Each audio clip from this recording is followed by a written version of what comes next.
Do you ever feel like you're in a push-pull type dynamic?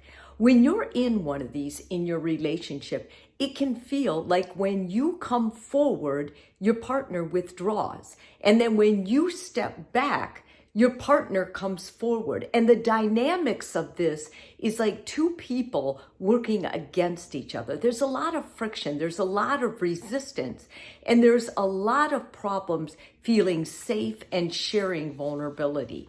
If you developed this sort of pattern, you don't have to live in it. There are ways that you can work together to get out of that pattern, because the pattern isn't about your partner. It's really about the dynamics, the cycle, and both of you are anxious attachers. One of you is an avoidant attacher, and one of you is more of an anxious attacher. And when you get those two together, there's a push-pull in the relationship. I've got 7 ways to help you through that. The first is to sit down and recognize that this is going on. And rather than blaming your partner, start looking at it like we have created a cycle because of the ways we attach to each other. So rather than just saying, I need a new partner, let's focus on how you attach and see if you can soften that anxiety that either makes you want to withdraw, avoid, or that one that makes you want to cling and hang on for dear life. Secondly, start reducing like the whole idea of this dance by basically modifying yourself. Start talking to yourself about your anxiety. Remind yourself when your partner does something like comes too close or feels like they're smothering your time, that rather than react to that by pulling back, you actually sit firm, be brave, and take a coping skill like breathing and then talking to your partner about what you're feeling right now. Thirdly, honor the differences in each person. Okay, the reason you guys are attracted to each other, the reason you guys are together is because if you're an avoidant, you need someone to come after you, because otherwise the two of you will never be able to share intimacy or get together. And if you're one of those anxious attachers, you're going to need someone who can take you, who can sustain that clinginess or that needing that other person all the time. And that can only happen if you're with an avoidant person. So in a way, the way you two got together was because of this attachment style. But now when it's too much, it can also sabotage your relationship. So you're going to work together to modify it. Number 4, just remember it's anxiety based. It's not your partner. You really don't know the essence of your partner, or you do, and that's why you're with them. It's the way you guys get together that is causing the problem. And once you start working on your own personal anxiety, calming yourself down, more than likely, if you're an anxious attacher, you're going to give the other person space. And if you're avoidant, you're going to come forward a little bit when your anxiety is under control. Share the power. In other words, it's important you take turns, okay? So if the anxious person is clinging, go ahead and allow that tonight.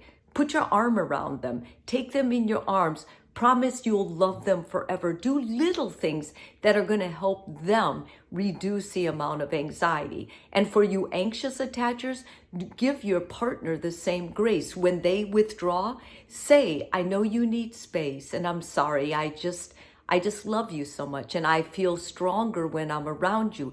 But still allow them that space. When you do that, you're actually honoring the way they are, and you're negotiating. And negotiating is one of the most important tools in a healthy relationship. Question your assumptions. When you start wanting to blame your partner, really question it. Like, is this really something they did? They didn't do it on purpose. They did it because they were feeling anxious. And the more you get into the perception, ask them how that made them feel. Ask them why they feel like they need so much of you right now. Or when you're backing up, be the partner who asks that partner withdrawing, is it me, or are you just needing space? The more you ask, the more you get curious rather than reacting to what they give you, the better you're going to do and the healthier your relationship is going to be. And lastly, don't forget the key of the relationship. That is communicating. So I've got some little scripts that I want to add in this video that I think will help you come together, minimize your anxiety, and really work as a healthy, vibrant couple. Okay? So you can say something like, when a withdrawer can say, I feel irritable, I feel trapped and smothered, but I know you are not the source of these feelings. So I'm wondering if I can get a little space just so I can take care of my own anxiety right now. Or you can tell your partner, I feel vulnerable, I feel lonely and afraid. And I know you are not the source of those feelings, but right now I just need you to hold me. That's what the anxious attacher would say. And that's going to really help the avoidant person come toward you, not be afraid of you, not be overwhelmed, because they can see you are aware of that.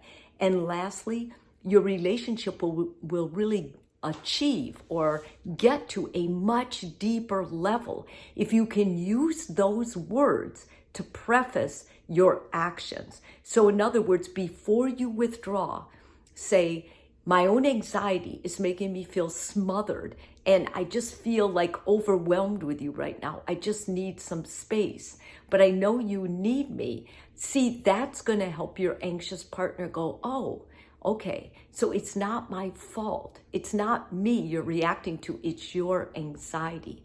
When we use our words, we can have a healthy relationship. When we're vulnerable, we create depth in a relationship.